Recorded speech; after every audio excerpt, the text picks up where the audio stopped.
Detik-detik sakaratul maut Amel, kepala dibenturkan ke tembok.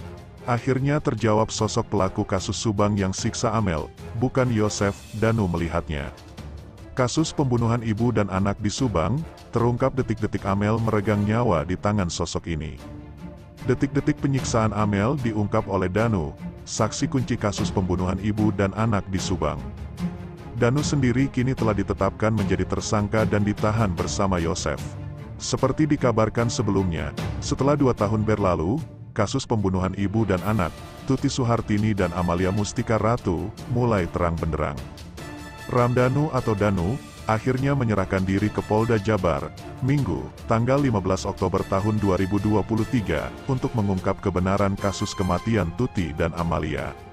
Danu diketahui ikut terlibat dalam kasus pembunuhan sadis Tuti dan Amalia pada 17–18 Agustus tahun 2021 lalu. Setelahnya, polisi menangkap 4 tersangka lainnya yakni Yosef suami sekaligus ayah korban, Mimin istri muda Yosef, serta Arikhi dan Abi selaku anak Mimin. Tahu persis kronologi pembunuhan Tuti dan Amel, Danu mengurai cerita mengejutkan ke pengacaranya, Ahmad Taufan.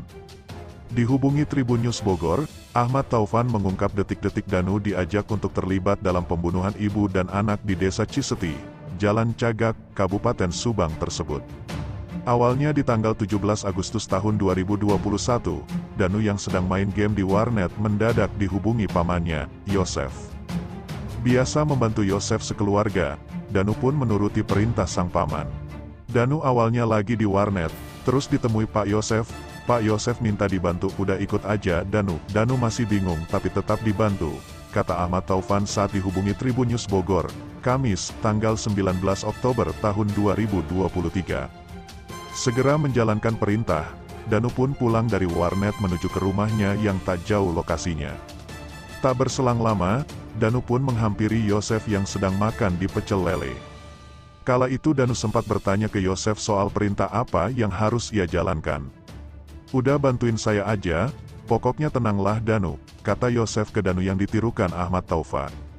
Tiba di rumah Amel dan Tuti, Danu disuruh oleh Yosef untuk berjaga di luar. Sekira pukul 22 WIB tanggal 17 Agustus tahun 2021, Danu berdiri di samping garasi rumah Tuti dan Amel. Danu ke TKP, Danu disuruh jaga lokasi di pojokan hadap ke jalan sebelah kiri garasi. Yosef masuk ke dalam, enggak lama dari situ lampu garasi mati, itu pas malam kejadian jam 10-an, ujar Taufan. Selang 2 jam lebih, Danu tersentak kala melihat kedatangan Arikhi dan Abi anak Mimin. Diakui Danu ke kuasa hukumnya, ia memang tidak mengenal jelas Arigi dan Abi. Tapi Danu tahu siapa Abi dan Arigi. Tengah malam jam 12 mau jam 1 itu datang Arigi sama Abi. Danu enggak dekat tapi Danu tahulah keluarga Pak Yosef. Danu pernah dikenalkan dulu waktu masa sekolah, pungkas Taufan. Tak berselang lama dari kedatangan anak-anak Mimin, Danu dipanggil oleh Yosef. Dalam suasana rumah gelap, Yosef menyuruh Danu mengambil golok di dapur. Kala itu Danu tidak tahu untuk apa golok itu dipakai Yosef tengah malam.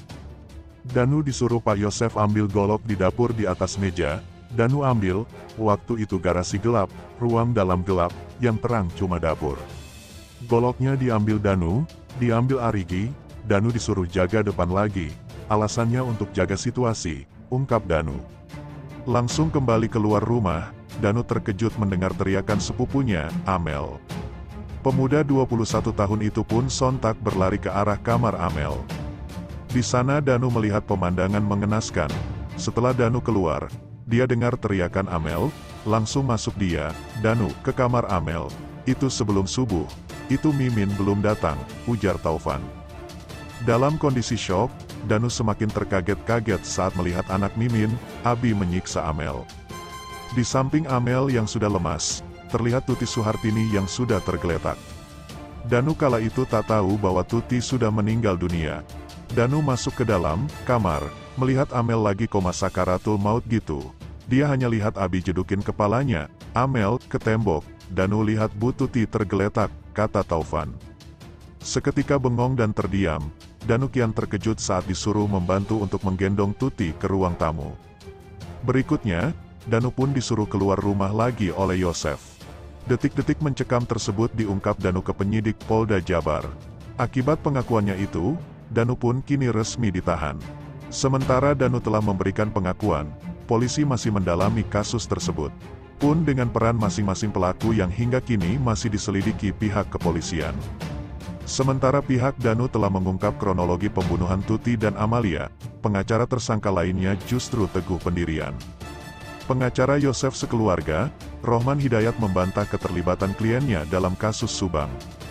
Sebab penetapan tersangka Yosef, Mimin, Arikhi dan Abi menurut Rohman hanya berdasarkan kesaksian Danu saja. Danu menyerahkan diri kemudian memberi keterangan bahwa seolah-olah pelakunya Pak Yosef dan keluarga Bu Mimin, ungkap Rohman Hidayat. Diungkap Rohman, ada alasan kenapa keluarga Mimin tidak mungkin terlibat kasus tersebut. Tapi yang lucunya, Arigi, Abi dan Bu Mimin tidak mengenal Danu sebelumnya. Kita lihat, proses penyidikan kan masih berjalan, ujar Rohman. Nah, bagaimana menurut kalian?